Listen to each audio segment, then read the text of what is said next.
រុនធុតជនកំណាចប្រើប្រាស់គ្រឿងញៀនបង្កអគ្គិភ័យសម្រាប់សត្វញាតិនិងបំផ្លាញផ្ទះ9ខ្នងនៅដង្កោពិធីករពីការភ្នែកបាត់បង់ទីជម្រកសេចក្តីរាយការណ៍ដ៏រន្ធត់មួយបានកើតឡើងកាលពីយប់ថ្ងៃសុក្រទី21ខែវិច្ឆិកាឆ្នាំ2025ដែលបណ្ដាលមកពីអំពើហិង្សាដ៏សាហាវរបស់ជនកំណាចដែលជាអ្នកប្រើប្រាស់គ្រឿងញៀនបានឆក់យកជីវិតមនុស្ស2នាក់និងបន្សល់ទុកនូវទិដ្ឋភាពសោកសៅបន្ទាប់ពីអគ្គិភ័យដ៏សន្ធោសន្ធឹងមួយបានលេបត្របាក់ផ្ទះអស់ជាច្រើនខ្នងនៅភូមិរលួសសង្កាត់ជើងឯកខណ្ឌដង្កោរាជធានីភ្នំពេញយកបានឲ្យស៊ីទៅកោឲ្យបានក៏អត់ដែរអត់មានលុយឲ្យមករៀននៅជាប់ខ្លួនទេអូយបាទកូនចៅនោះណាយូរមកពេញទាំងអស់អញទៅបានកើតឡើងនៅវេលាម៉ោង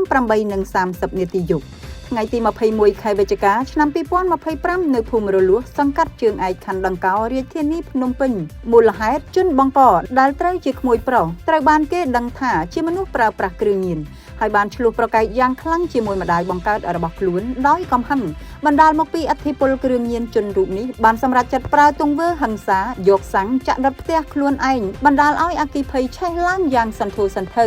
និងរាលដាលយ៉ាងលឿនទៅកាន់ផ្ទះអ្នកជិតខាងទំហំនៃការខូចខាតអគ្គិភ័យដ៏សាហាវនេះបានបំផ្លាញផ្ទះអស់ចំនួន9ខ្នងទាំងស្រុងដែលធ្វើឲ្យគ្រួសារចំនួន11គ្រួសារបានបាត់បង់ទីជម្រកនិងទ្រព្យសម្បត្តិទាំងស្រុងក្នុងមួយពព្រឹកភ្នែកជនរងគ្រោះស្លាប់បាត់បង់ជីវិតសោកនាដកម្មនេះបានឆក់យកអាយុជីវិតសាច់ញាតិរបស់ជនបង្កផ្ទាល់ចំនួន2រូបដែលជាការបាត់បង់ដ៏រន្ធត់បំផុតជនរងគ្រោះទី1អ៊ំស្រីបង្កើតរបស់ជនបង្កហេតុបានស្លាប់នៅក្នុងអណ្ដាតភ្លើងភ្លាម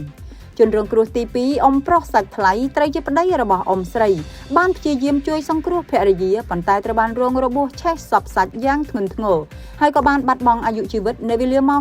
12:00 នាទីយប់ឈានចូលដល់ថ្ងៃទី22ខែវិច្ឆិកាឆ្នាំ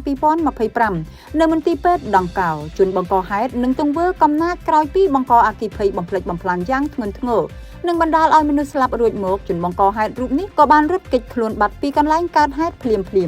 អាជ្ញាធរកំពុងធ្វើការស្រាវជ្រាវនិងតាមចាប់ខ្លួនជនកំណាចរូបនេះដើម្បីយកមកផ្ដន្ទាទោសតាមផ្លូវច្បាប់ពិធីករពីការភ្នែកលោកប៊ុនធឿនរងគ្រោះធ្ងន់ធ្ងរក្នុងចំណោមផ្ទះទាំង9ខ្នងដែលត្រូវបានឆេះបំផ្លាញគឺមានផ្ទះមួយខ្នងជាផ្ទះរបស់លោកប៊ុនធឿនដែលជាបុគ្គលិកសាធារណៈដ៏ល្បីល្បាញមួយរូបលោកប៊ុនធឿនគឺជាពិធីករពីការភ្នែកទាំងពីរដែលមានទេពកោសល្យប្រចាំកម្មវិធីនាទីជីវិតផ្លាស់ប្រែ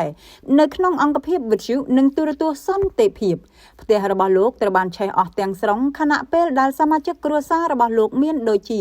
ម្ដាយក្មេកឪពុកក្មេកនិងកូនប្រុសបង្កើតក៏បានបាត់បង់ទីជម្រកផងដែរសមាជិកគ្រួសារលោកប៊ុនធឿនទាំងមូលបានបាត់បង់អ្វីៗទាំងអស់ដែលខ្លួនមានសេចក្តីអំពាវនាវស្វែងរកជំនួយមនុស្សធម៌យើងខ្ញុំសូមធ្វើការអំពាវនាវយ៉ាងទទូចបំផុតទៅកាន់ឯកឧត្តមលោកជំទាវអស់លោកស្រីលោកយាយលោកតាបងប្អូនជនរួមជាតិនិងជាពិសេសបងប្អូនសប្បុរសជនទាំងអស់សូមមេត្តាជួយឧបត្ថម្ភគាំទ្រដល់ក្រុមគ្រួសាររងគ្រោះទាំង11គ្រួសារដែលកំពុងជួបទុក្ខលំបាកនិងបាត់បង់ទីជម្រកទាំងយប់ទាំងថ្ងៃជាពិសេសសូមមេត្តាជួយដល់គ្រួសាររបស់លោកប៊ុនធឿនដែលជាពិធីករពីការភ្នែកបច្ចុប្បន្នគ្រួសារលោកកំពុងគ្មានទីជម្រកនិងត្រូវការជំនួយជាបន្ទាន់ដើម្បីមានលទ្ធភាពសាងសង់ផ្ទះឡើងវិញនិងទិញសម្ភារៈប្រើប្រាស់ប្រចាំថ្ងៃសម្រាប់ម្ដាយក្មេកឪពុកក្មេកនិងកូនប្រុសរបស់គាត់រាល់ការបរិច្ចាគតិចតួចក្តីច្រើនក្តីនឹងក្លាយជាកម្លាំងចលករដ៏ធំធេងដើម្បីជួយសង្គ្រោះជីវិតនិងផ្ដល់ក្តីសង្ឃឹមដល់ពួកគាត់សូមអរគុណ